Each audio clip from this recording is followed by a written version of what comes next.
রাত তখন প্রায় 12টা। গ্রামের নাম শিমুলতলা। চারদিকে ধানক্ষেত, মাঝখানে একটা পুরনো কবরস্থান, আর তার ঠিক পাশেই ভাঙা দোতলা বাড়িটা। লোকজন ওটাকে বলে ডাকাতিয়া মিয়ার বাড়ি, কিন্তু আসল নাম কেউ জানে না, কারণ যারা জানত তারা আর বেঁচে নেই। আমি তখন কলেজে পড়ি, নাম রিফাত। আমার বন্ধু সায়েম আর নাদিম তিনজন মিলে ঠিক করলাম গ্রামে গিয়ে কয়েকদিন থাকব। সায়েমের নানা বাড়ি ওই শিমুলতলাতেই। প্রথম দিনেই নানি বলেছিলেন, কবরস্থানের পাশে ওই বাড়িটার দিকে তাকাস না, ওখানে নজর পড়লে ছায়া পড়ে যায়। আমরা হেসে উড়িয়ে দিয়েছিলাম। ভুলটা সেদিনই শুরু হয়েছিল। রাত 1:30, বিদ্যুৎ নেই। হঠাৎ বাইরে থেকে মাটিতে কিছু টানার শব্দ। খস খস খস। নাদিম জানালা দিয়ে তাকিয়ে বলল, কেউ আছে নাকি? কেউ ছিল না, কিন্তু কবরস্থানের দিক থেকে একটা লাল আলো উঠছিল। মোমবাতির মতো না, আরও ঘন, আরও কালো। সায়েম ফিসফিস করে বলল, ওটা ওটা কালো জাদুর আগুন। আমরা হাসলাম না এবার। পরদিন বাজারে এক বৃদ্ধা আমাদের ডাক দিলেন। চোখ দুটো সাদা সাদা, মুখে দাঁত নেই, গলায় কালো সুতা। তিনি শুধু বললেন, তোমরা তিনজন আজ রাতের আগেই গ্রাম ছাড়ো। আমি জিজ্ঞেস করলাম, কেন দাদি? তিনি আমাদের কানে ফিসফিস করে বললেন, ডাকাতিয়া মিয়া আবার জেগে উঠেছে। আমরা বুঝিনি তখন, ডাকাতিয়া মিয়া মরে গিয়েও মরে না। সায়েমের নানি শেষমেশ সব বললেন। 30 বছর আগে ওই বাড়িতে থাকত এক লোক, ডাকাতিয়া মিয়া। সে ছিল ভয়ঙ্কর কালো জাদুকর। মানুষের চুল, নখ, রক্ত দিয়ে তন্ত্র করত। শেষ দিকে সে নিজের মেয়েকেও বলি দিয়েছিল।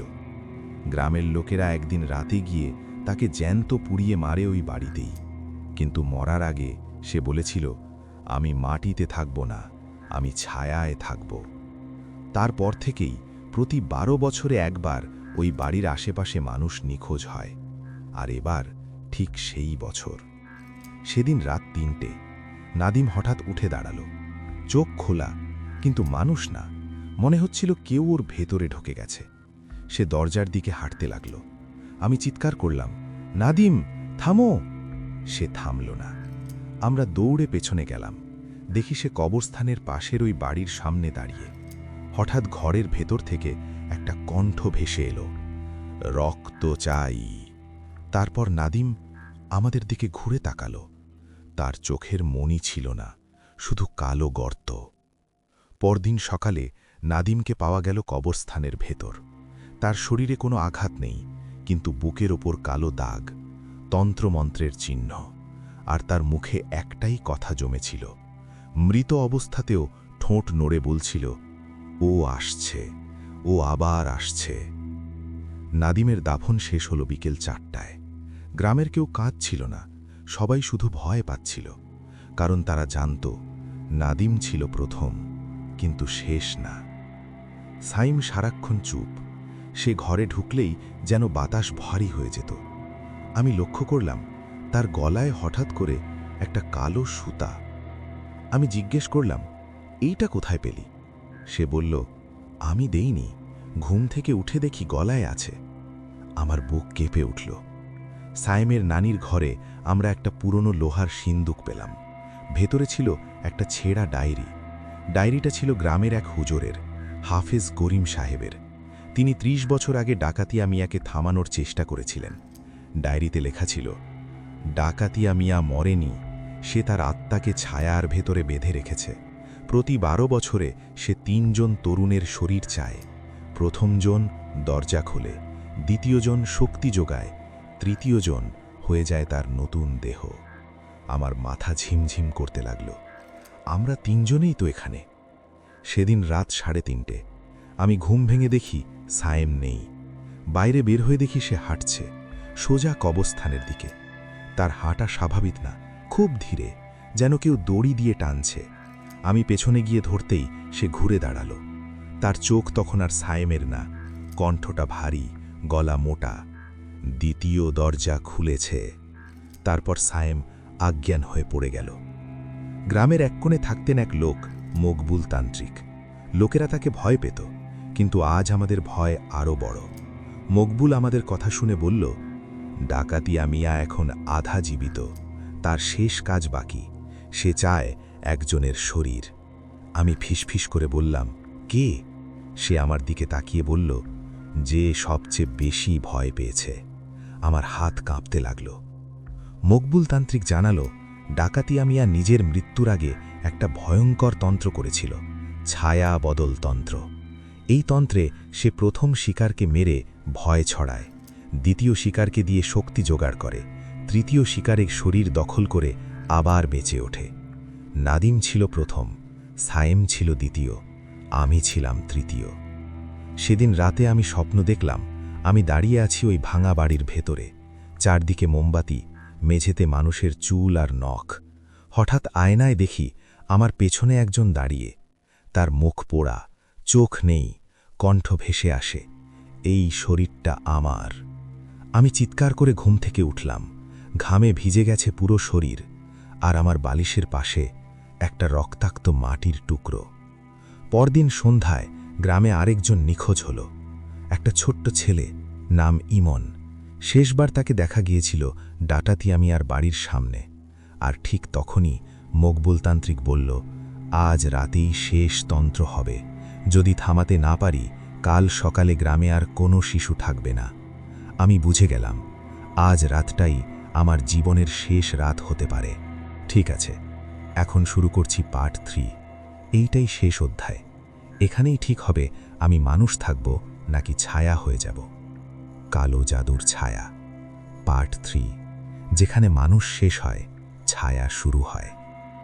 রাত তখন 11:30। আকাশে চাঁদ নেই, বাতাস থেমে আছে, গ্রামটা যেন দম বন্ধ করে অপেক্ষা করছে।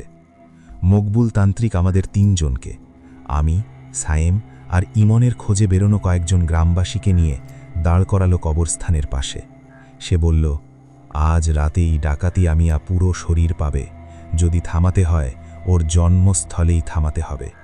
ওর জন্মস্থল মানে ওই পোড়া দোতলা বাড়ি। বাড়ির দরজাটা খুলতেই পচা মাংসের গন্ধ, মেঝেতে শুকনো রক্ত, দেওয়ালে আঁকা অদ্ভুত চিহ্ন, কালো জাদুর মন্ত্র। হঠাৎ সায়েম থেমে গেল। সে ফিসফিস করে বলল, আমি আর এগোতে পারছি না। তার চোখে তখনও আবার সেই কালো ছায়া। মকবুল চিৎকার করল, ওকে বাইরে রাখো, দ্বিতীয় শিকার ভেতরে ঢুকলে তন্ত্র দ্রুত শেষ হয়ে যাবে। আমরা সায়েমকে বাইরে রেখেই আমি আর মকবুল ভেতরে ঢুকলাম।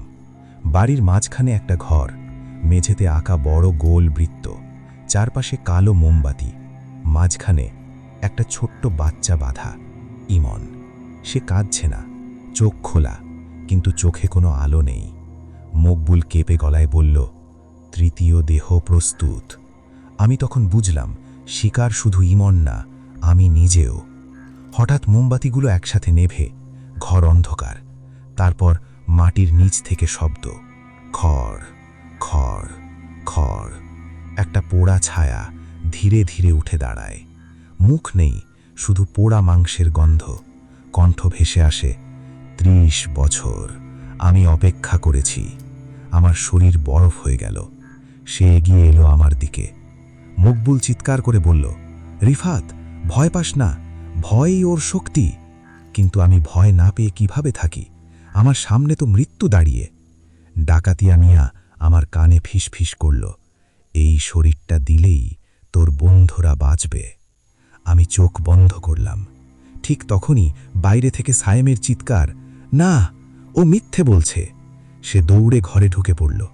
তার গলার কালো সুতা নিজে নিজে খুলে আগুন ধরে গেল। ডাকাতিয়া মিয়া চেঁচিয়ে উঠল, দ্বিতীয় শক্তি নষ্ট হচ্ছে। মকবুল হঠাৎ সিদ্ধান্ত নিল। সে নিজের হাত কেটে রক্ত দিয়ে তন্ত্রবৃত্তে মন্ত্র লিখতে লাগল।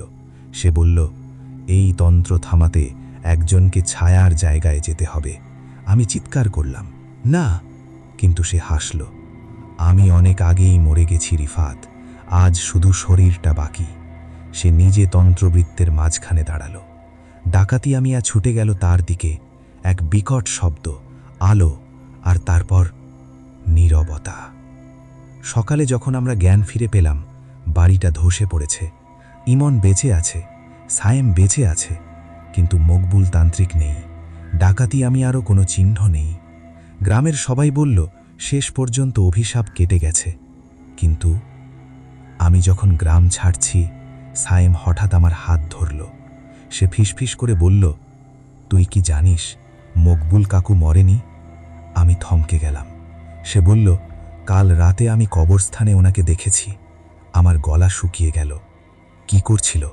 সায়েম কাপা গলায় বলল, উনি মাটিতে কিছু আঁকছিলেন আর বলছিলেন, ছায়া মরে না, শুধু শরীর বদলায়। আজও যখন আয়নার সামনে দাঁড়াই, কখনো কখনো আমার পেছনে একটা ছায়া নড়ে ওঠে। আমি ফিরে তাকাই না, কারণ আমি জানি ডাকাতি আমি আর শেষ হয়নি, সে শুধু গল্প হয়ে গেছে। আর এই গল্প এখন তোমার ভেতরেও ঢুকে গেছে।